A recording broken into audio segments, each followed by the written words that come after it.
There's a lot of confusion about Islam, even by Muslims. Muslims haven't decided yet what is Islam.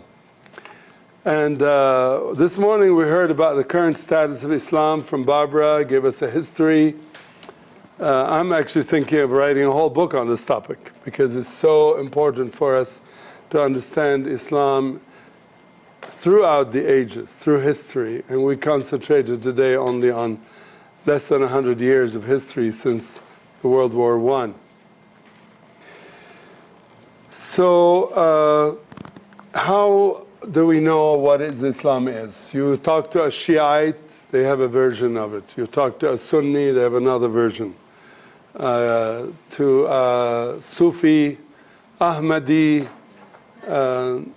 Ismaili, Wahabi, Maliki, and there are hundreds of Islamic sects. That's one way Muhammad was proven wrong, because he said, my ummati is 70, my community will be 72 different segments, sects, but there are hundreds of them. Just one you go to heaven. Yeah, only one of them is good. Which one? Everybody is now vying for it. I heard this week that ISIS, actually it's in the Christianity Today article, ISIS are drilling people to know how much they know Islam. I personally saw a video a few months ago of an ISIS member, and they film themselves now. They're not like secret, somebody getting their iPhone and secretly filming and exposing those things. And the guy early morning asked him, did you pray this morning? He said, yeah, yes, I did. How many rak'at? How many times did you kneel? He said, 2. No, you should have had 4. And he shot him.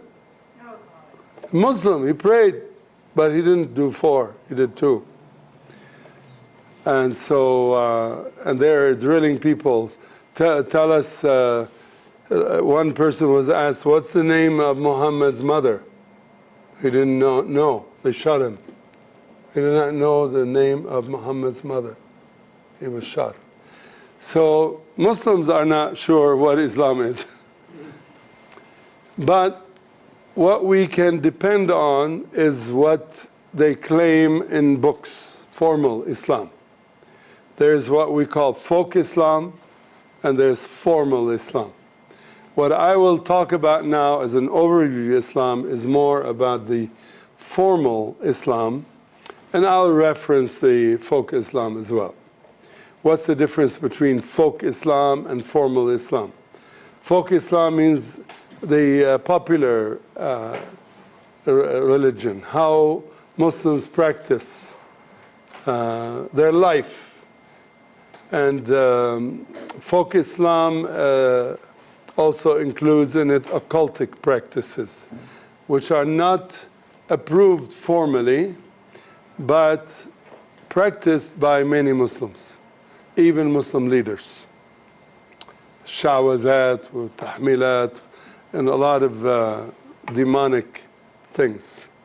So here is a chart to show us the whatever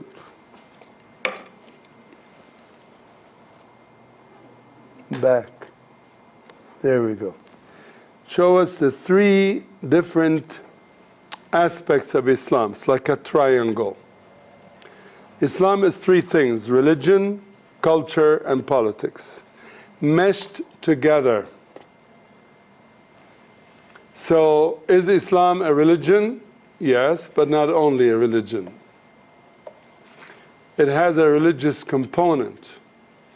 And there are many Muslims who don't think of anything but prayer and the religious practices. But Islam as a system of belief, is not limited to religious practices or religious beliefs. It's bigger than that. It includes politics. How do we know this? We go back to history. When Muhammad came to power, He was an idol worshiper. He was from the tribe of Quraysh in the city of Mecca. Quraysh tribe was one of the most prominent, and they were the keepers of the Kaaba, which they claimed to have been built by Abraham when he came to visit Ishmael after Hagar deserted, or they kicked her out of the house. So Hagar and Ishmael are supposed to have traveled down 1,000 miles to Mecca to build this Kaaba. Now there's a lot of debate about this. Many scholars don't even believe that the Kaaba existed at the time of Muhammad, let alone hundreds of years before, or a couple thousand years before. But anyway, this is the claim, is that the Quraysh owned the building of the Kaaba and they had the keys to it. And outside the Kaaba, they had a flea market. They call it Souk Okaz. Souk means market.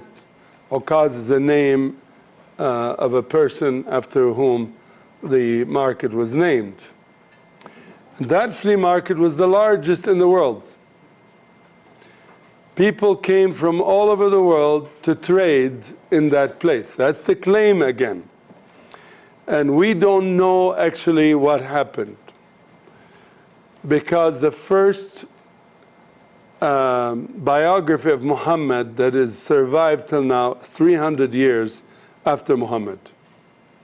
So in these 300 years, you don't know how many myths and how many versions of his story had been circulated, and Muslim scholars decided on one version and destroyed all the other versions because they did not want confusion. In the Bible, we have books as they're intact. We didn't destroy any parts of it and tamper with it and play around with it so that it'll be consistent. So anyway, this souk became, it's a souk that lasted a whole month, an entire month, 30 days. People came from Yemen, from India, from Middle East, from Asia and Africa, and they would all trade in that place. So the Quraysh became rich because they provided the inns, the housing, they provided the food because they sold it and made it in many cases. They provided also shelter for the animals, for camels and horses and donkeys, depending on where you came from, how far. Anyway, I could go on and on for hours on this, and I realize I have only a short time, so I'm going to skip some of the details.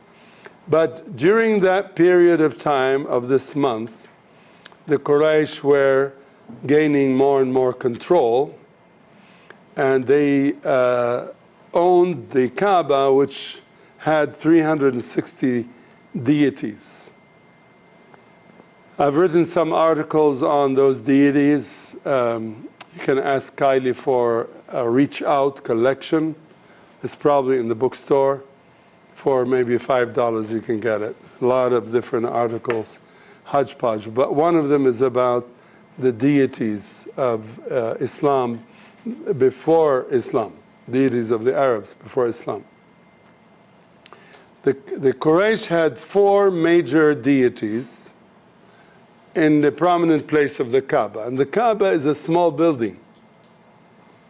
It's actually a little larger than our courtyard, 55 feet. And it's a cube. Kaaba means cube. It's a cube. It's not an exact cube, but roughly 55 by 55 by 55. And it's an ugly building. That's why they cover it with a black blanket.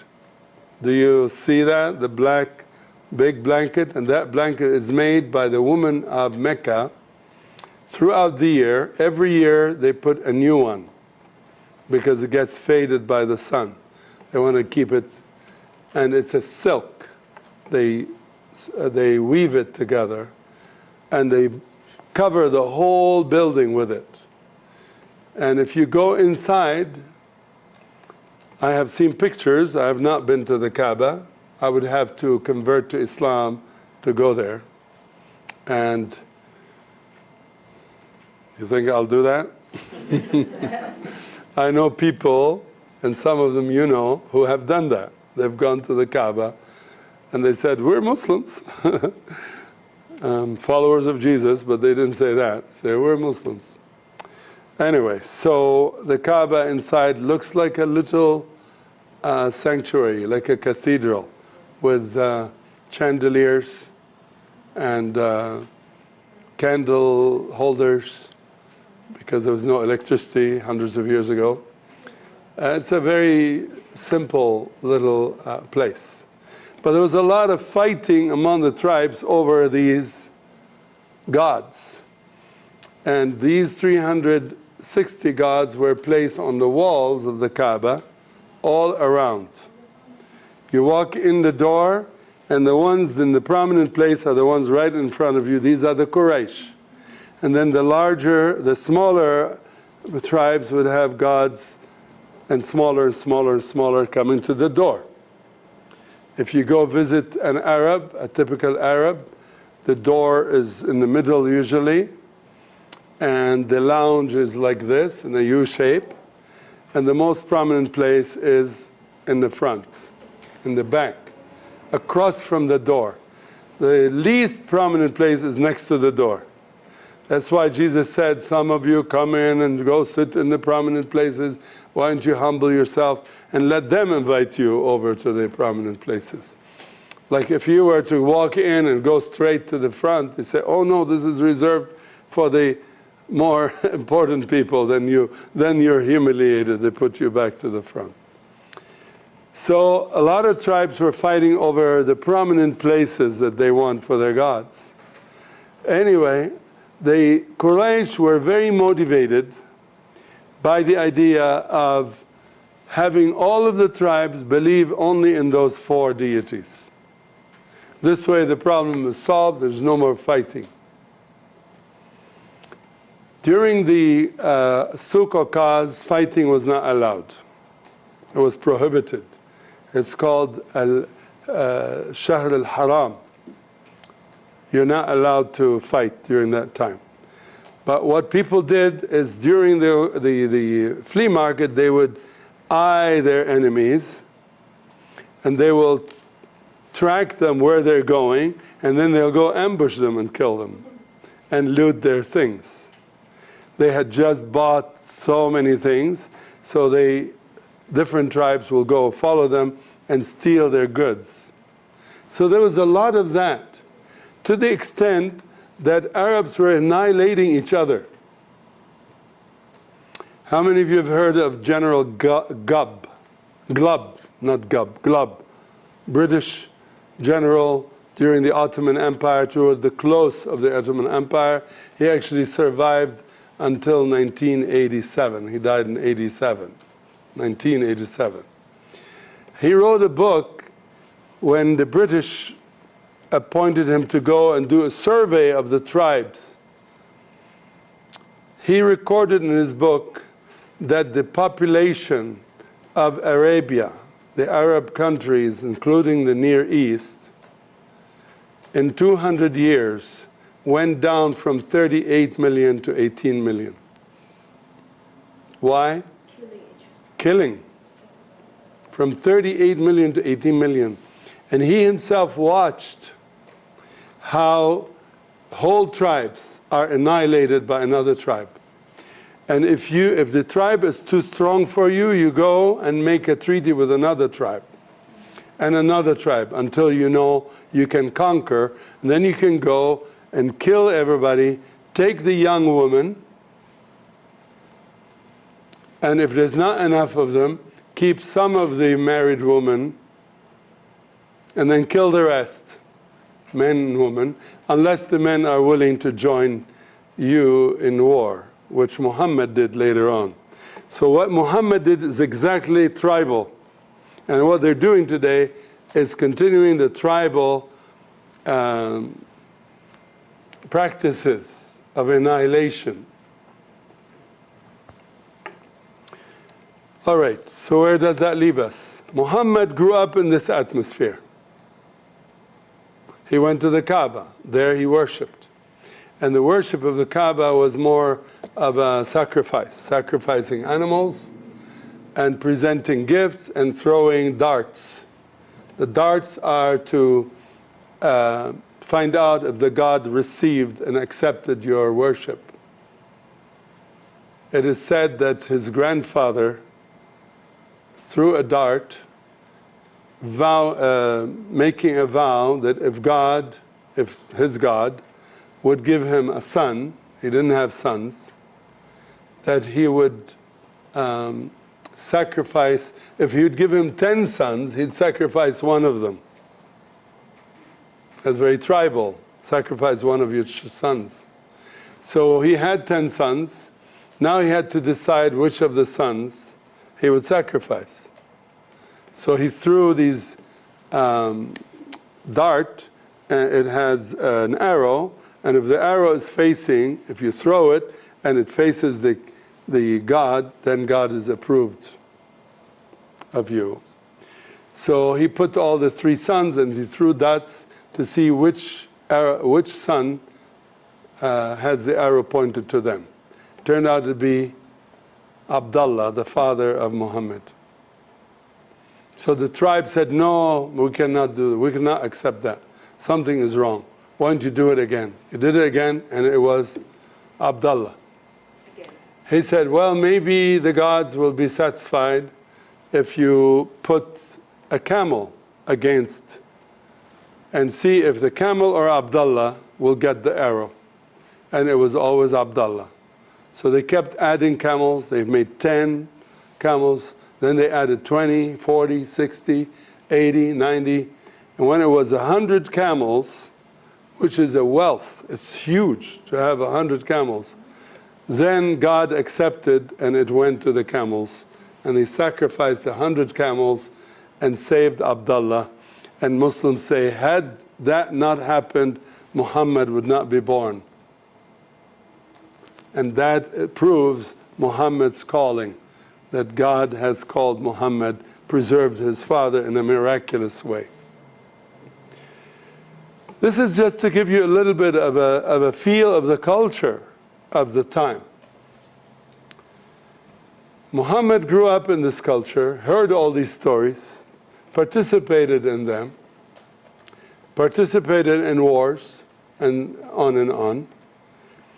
But also, having been an orphan, he was orphaned. His father died after his mother Amina was conceived. Amina. So, بالإنجليزي AMI. So when now they will kill me. I said Amina instead of Amina. Slight letter difference. So, but you will survive. So his father died while she was pregnant with him. So he never saw his father. He was raised by his mother. Actually, he was raised by nurses, which was the tradition. In the Quran, wrote 4 years before he has died. Even after his dad passed away 4 years. No. The father died before he was born. Yes, 4 Yeah. So what did you say? 4 years. She gave birth. Yeah, okay.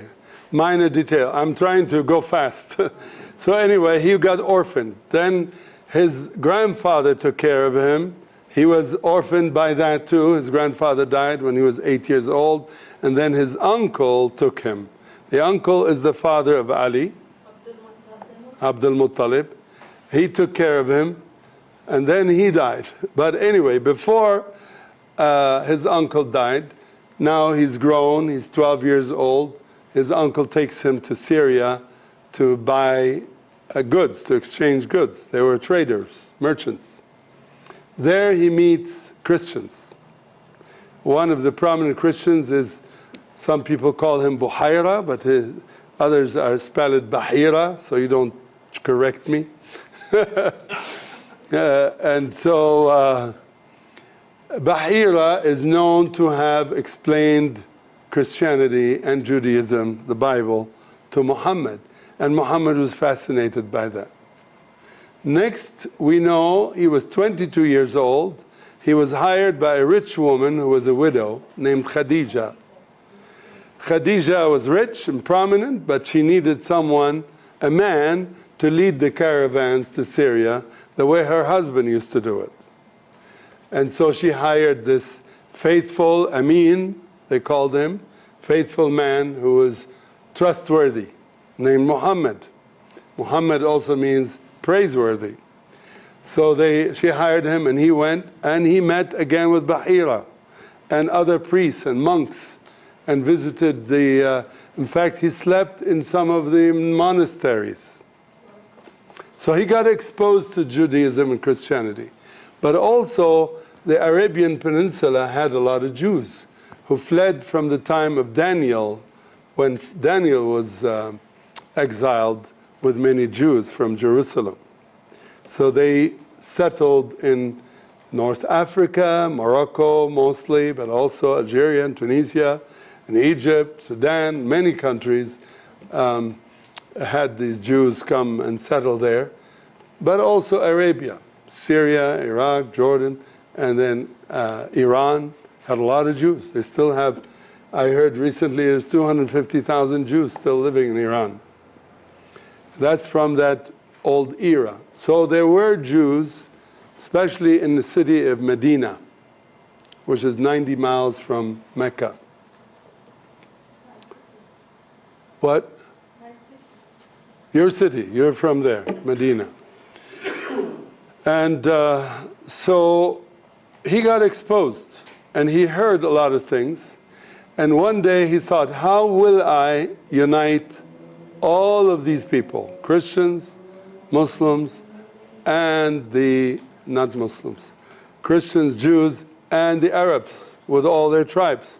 He got the idea of unification for political power, because the Quraysh wanted to dominate and they were having problem with all the raids and the killings and so on. That's why I gave you this background.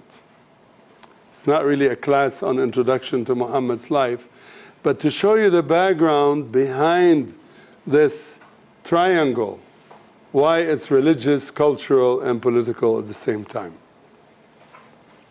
You got it? Understand it?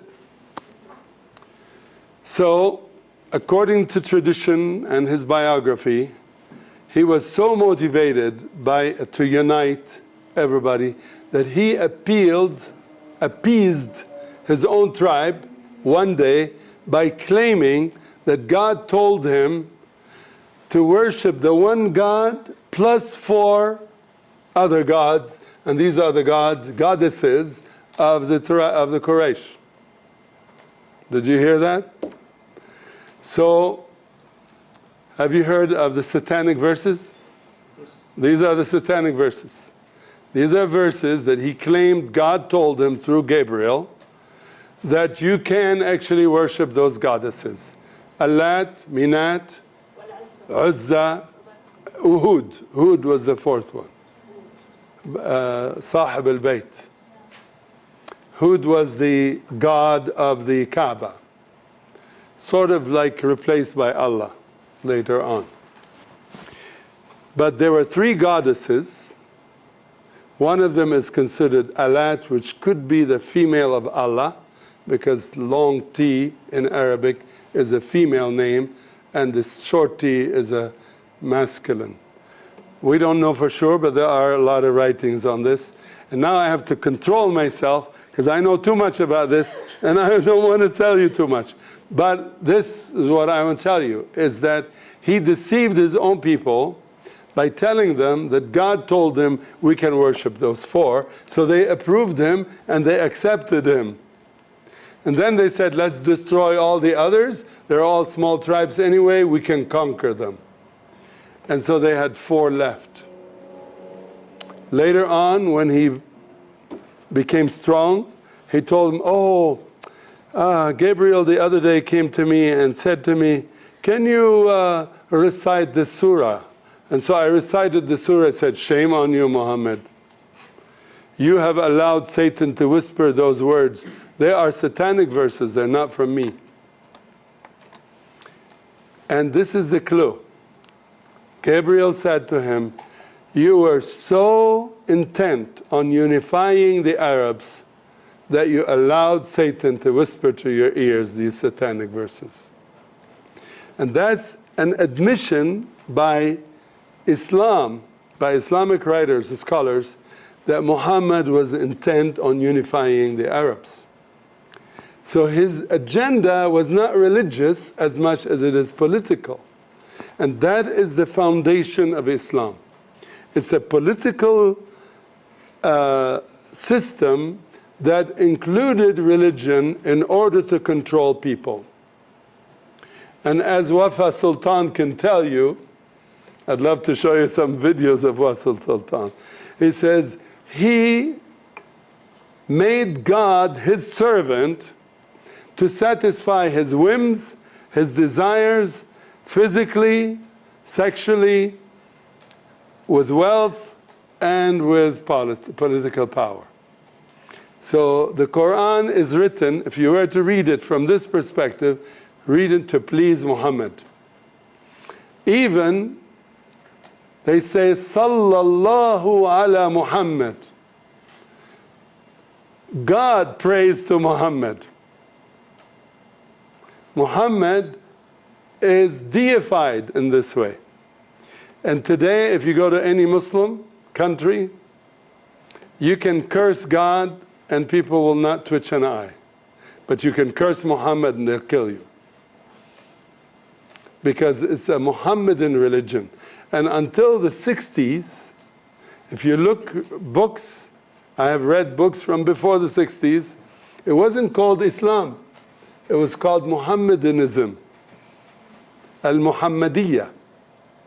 Islam is a word that Muslims began to introduce to avoid that claim that Muhammad is deified in Islam. And I don't want to go too much detail of that, just to show you the political foundation of Islam, which uses religion. Now we bring in the cultural element. The cultural element is Arab. The Quran says the Arabs are the best people. One of the big historians, a Lebanese guy named George, like me, Antonius. George Antonius wrote a history of the Arabs. And in it he claims, based on his readings, that book was written in the 60s, of many authors before him, analyzing the Islamic movement in its beginnings. And the movement was more of an Arab movement than a religious Islamic movement. So what are the proofs of that? One is the people that he conquered were required to learn Arabic. So what was he doing? Arabizing the non-Arabs. There were 100 languages in the Arab Peninsula. Now there's only one. And that one language is called the Qurayshi Arabic language. That's what you speak, Sarah and Sarah. It's a Qurayshi Arabic. There are elements in the Quran of the other languages, because the language of the Quraysh was not pure and it was borrowing from the other tribes or influenced by other tribes. So one of the scholars, another Lebanese named Haddad, was a priest, scholar. He wrote a series, volumes of books, and one of his books showed the languages in the Quran to disprove the Islamic claim that the Quran came with the pure Arabic. There's a verse in the Quran that says the Quran was revealed in pure Arabic. So he comes up with this list of words in the Quran that are not pure Arabic. One of them is the word Injil. Injil is not an Arabic word. It's a Greek word. Evangelion, Gelion, Ingil, Ingelion, similar, taken from the Greek and Arabized, and many other words. But the Arab culture permeated the first Muslims. Now, where is the word Islam come from? It comes from the practice that Muhammad would go to a tribe and give them two choices. Aslim, Taslim. These are two words in Arabic. The first one means surrender. The second one says you'll be at peace. You'll be safe. But practically it means surrender or die. Because if you're not safe, you die. The only safety is if you surrender to Him.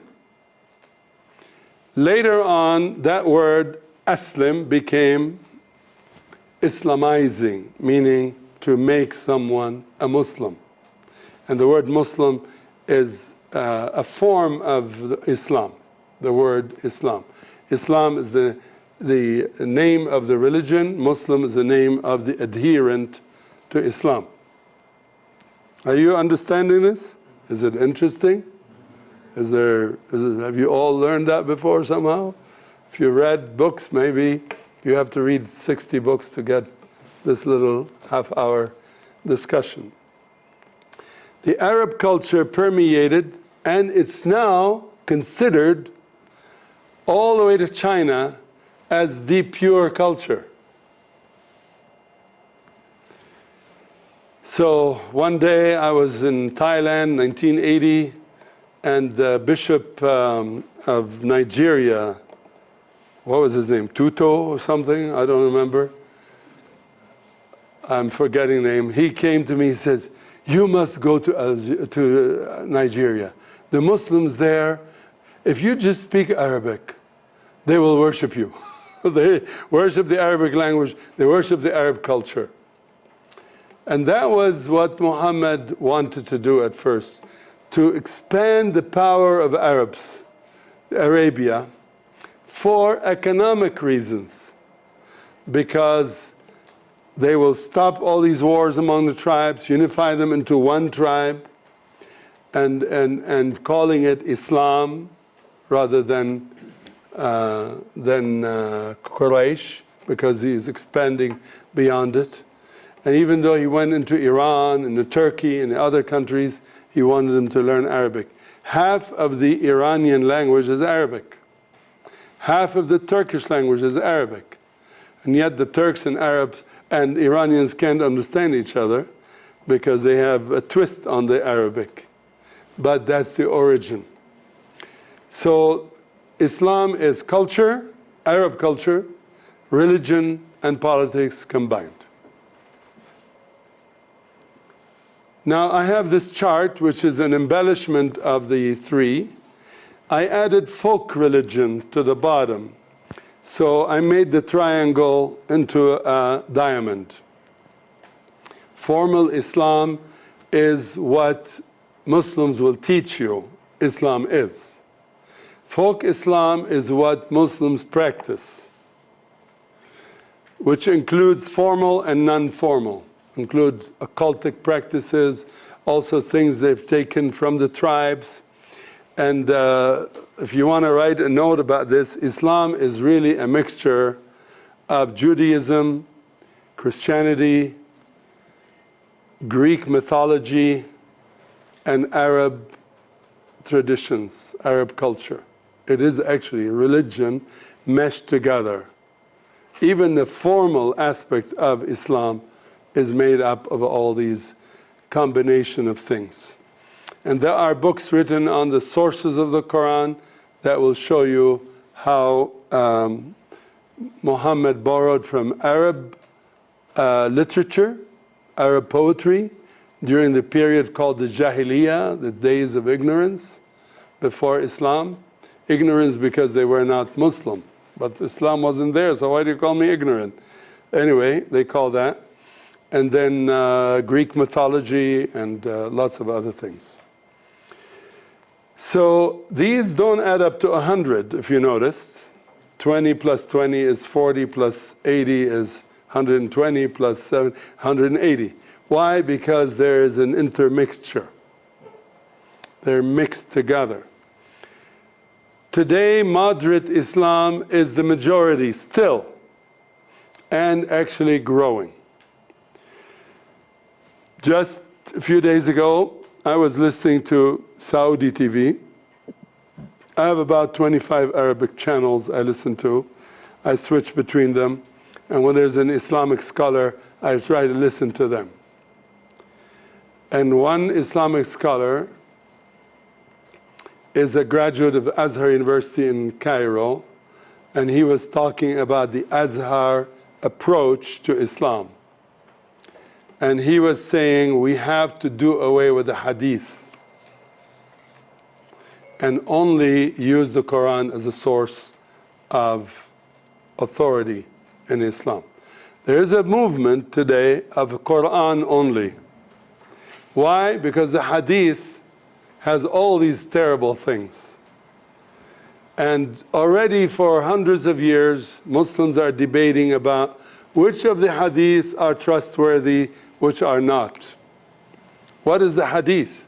Hadith is a collection of 600,000 stories collected in volumes this thick.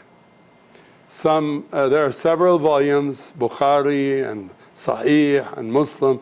There's about 6, 7 authoritative collections written 300 plus years after Muhammad. And the hadith content is like this.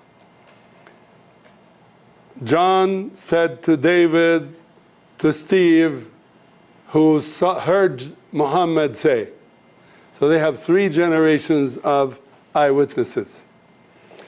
So the first eyewitness told somebody who was an eyewitness, third hand, and all of these third, second, and first eyewitnesses were collected. All the stories were told. So there's a lot of contradictions between them. And there's a lot of myths thrown in. One of the stories is that Muhammad had a Jewish donkey.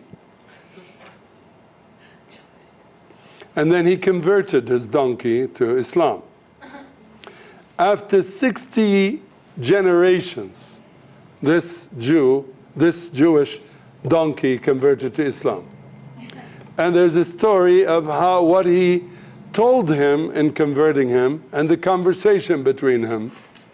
And some of this conversation turns into a sexual conversation. That's in the hadith. Now many Muslims don't like that story. And so they say, we don't approve of it. It's not. So when a Muslim scholar is speaking on TV or giving a lecture in a mosque, they quote something, and after they quote the verse from the hadith, they say one of 2 words. They say da'if, qawi. Either da'if or qawi. Da'if means weak. It means we're not sure this verse is really good, but you're quoting it. Why? It satisfies his message. Or qawi, it means there's a strong possibility that this actually happened. One Saudi guy came from Fort Collins to ask me questions one day, an hour away. And he told me, I asked him, when did you begin to question Islam? He said, I was in a classroom one day, and a teacher came in, and he said, give me all the books. They collected all the books. They said, we're going to give you a new book. So they shipped the books out and got new books in, distributed. It looked exactly the same. Exactly. I said, so why? Why? It's the same. He said, oh, there is one hadith in the new book that has a different interpretation than the other one, because the scholars decided to interpret it differently. He says, now I realized Islam is not to be trusted, because they are manipulating the interpretations in the way they want it to go. You understand what I'm talking about? And so this happens all the time. Hadith is not reliable. Now, if you are left with the Quran, you are going to have to also cut out a lot of the Quran if you want to make Islam look good. And that has actually happened. There's an abridged version of the Quran. After September 11, they created an abridged version that takes away all of the negatives, like the killings and so on, and they were distributing it on university campuses. It didn't go too far because they told them, why do we need the abridged one? I want the real one. So it didn't go too far. So here's the working together. Formal Islam with politics. If a man is following formal Islam and a politician, you get into fundamental Muslims. These are 20% of the population. On the other side, if you're a cultural Muslim, but following the formal religion, you're not interested in politics, that makes you a moderate Muslim. Because a political Muslim cannot be moderate, or if they combine formal and politics. On the bottom right, politics with folk Islam makes you secular, because you're not following formal religion. On the left side, folk Islam with culture is mystical Muslims. These are the Sufis. They just want to twirl and say Allah, Allah, Allah, Allah, and then they go into a trance. They're not following the Islamic rituals. Now I divided these into smaller parts. The religion aspect has also two components. There's the deen on the left and iman on the right. Deen is really, literally means religion, but in Islam, religion means the practices. So there are 5 practices which is called Arkan Deen, the pillars, the 5 pillars of Islam, of religion. These are prayer, first of all the Shahada, which means declaring Muhammad is the decree or the testimony, and Muhammad is God's messenger. And then the prayer, then fasting, almsgiving, and the 5th one is pilgrimage, once in a lifetime to Mecca. On the right side, the Iman, there are 6 articles of belief. And they're all taken from one verse in the Quran. I'm going to detail these at another lecture later. So you'll have them by verse and by numbers and so on. But this is an overview. I said overview, right? This is an overview. On the right side, Iman, which means the belief system. The belief system is, I believe in Allah, in His prophets, in His angels, in His books, in the Day of Judgment, and in predestination, in fatalism, so to speak. These are the 6 elements of the faith of Islam, which you will read about in your book under Religious Life of Muslims. That's the lecture in which I'll detail those things. We move to politics. Politics, we have the Sharia and the government. Most Muslim countries, all but 2 or 3, are struggling between civil law and religious law. Sharia is religious law, and they have courts. One of these countries is Turkey. Turkey has 2 courts.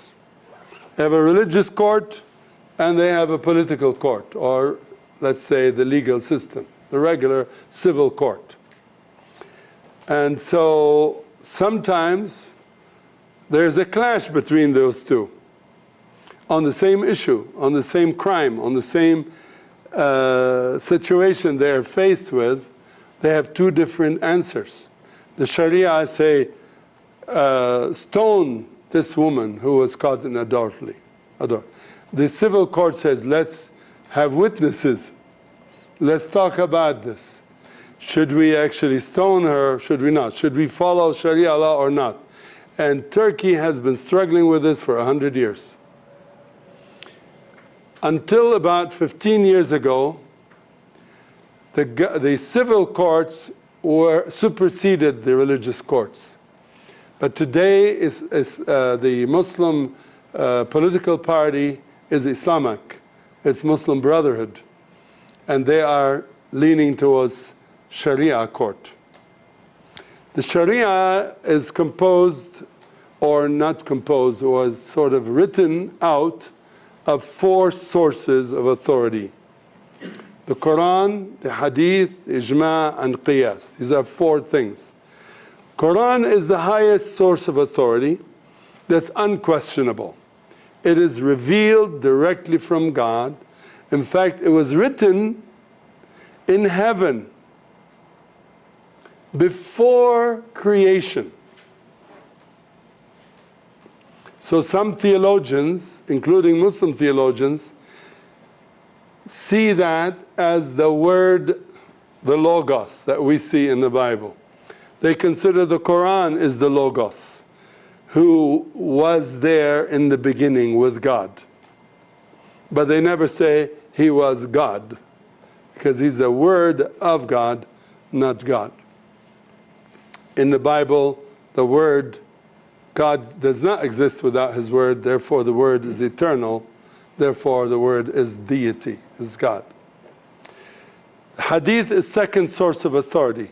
That means they look through the Quran, they look through the Hadith, they try to consolidate the two and come up with the rules.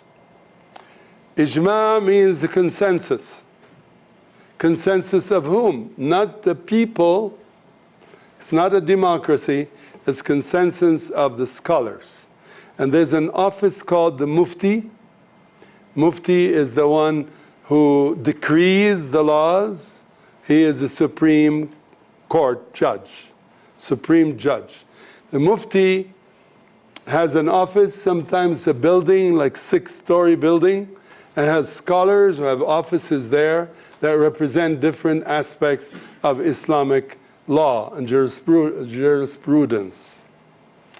And they meet together in conference and they decide on the Sharia, and they write up the Sharia or interpret the Sharia. And Qiyas is what's called precedent. This is like a legal system, but it's an Islamic legal system. In court, there's judges and there's lawyers, and they argue a certain case based on the Hadith and the Quran and on the consensus of the scholars written in papers and in books and so on. And then if some situation happened in Pakistan, they will quote it as precedent. And they say, based on the Quran, Hadith, Ijma' and precedent, this is the ruling on this situation. That's how they rule in the Sharia court. You know how we rule in government. Some countries have presidents, some have kings, and they have ministries and the parliament. Some of them do, some of them don't. And some of them have, they don't call it parliament, but they call it a people's court. Different leaders, elders from the society come together and make those judgments.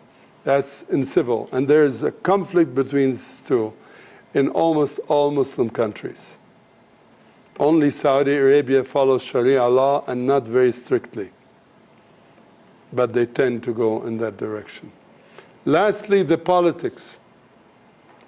The political aspect of Islam is derived, is actually inspired by the Sharia, by the Quran. They divide the world into 2. If you like, put 2 circles together and separate them. One circle is Islam, the other circle is everyone else. So on the left here, Darul Islam. Dar means household, community, family, community, meaning ummah, big. Darul Islam includes all Muslims globally. all Muslims belong to the Dar al-Islam. Dar al-Islam is also Dar al-Salam. They call it, there's a city called Dar al-Salam, the house of peace. Islam does not mean peace, but it's derived from the same root that the word peace is derived from. So Islam and Muslim and Salam come from the word Salama, which means to be safe. And so Dar al-Islam is superior by right. If you belong to Dar al-Islam in a country that is governed by Muslim leaders, you have a superiority, and everybody else is called Dhimma, Dhimmi on the right side. So Muslims in Dar al-Islam have rights above non-Muslims, and they are protectors of the non-Muslims. So what does that make us? We are in the right side. We are from the Dar al-Harb. Harb means war. So there is in the Sharia a declared war by all Muslims against all non-Muslims. I'm explaining Islam. This is Islam. It's not my opinion. This is what they teach. If you go to a Islamic seminary, that's what they'll teach you, and this is what you read in their books. That any non-Muslim is at war with Muslims. Now they have rules. If you belong to a non-Muslim society, like in America, the Muslims in America are given two mandates. One is to obey the law, and one is to change the law. Are you with me? I'm not sure you are. This is happening in Canada, happening in the USA, Australia, England, France, Germany, Sweden, everywhere. Muslims are given the mandate of obeying the law and then changing it. So you work with the democracy to destroy democracy and declare Islam to be the religion of that nation. Even in 1974, in the first Islamic college in America, in Chicago, which used to be a Catholic college, bought by Muslims, in the inauguration speech of the president of the first Islamic college in America, he says, by the year 2000, America will have a Muslim president. Didn't happen, but it happened in 2012. Or at least, if he's not a Muslim, he's a Muslim sympathizer, making every decision, every presidential, what do you call it? Order, presidential order to favor Islam here and abroad, to the extent that he's not even fighting ISIS in a serious manner. Because if he was, there would not be ISIS anymore. There were 20,000 ISIS fighters when the Syrian war broke. And now we have more than 1 million of them. They have occupied 11 countries. And they have half of Syria, 1/3 of Iraq. They took 300 square kilometers of Lebanon. Thankfully, the Lebanese army was able to push them back. But they are in Yemen now, deeply entrenched in many other Arab countries, including Tunisia, where they did some terrible things. This is all Sharia. This is Islam at its best. Never mind that there are moderate Muslims. Moderate Muslims have no power. But at the same time, a moderate Muslim, knowingly and or unknowingly, they're supporting fundamentalism through their tithes. Every Muslim is required, the 5 pillars, to give 2.5% to the mosque. And those mosques are sending the money to terrorist organizations to promote Islam. Anybody who's not a Muslim is inferior to a Muslim, and it's called the dhimmi, which means I am a custodian. Or not custodian, I'm in custody of my custodian. I'm under the authority of a Muslim. And according to Islamic law, no Muslim is allowed to work for a non-Muslim. They're allowed to employ non-Muslims under them, but they cannot be under a non-Muslim.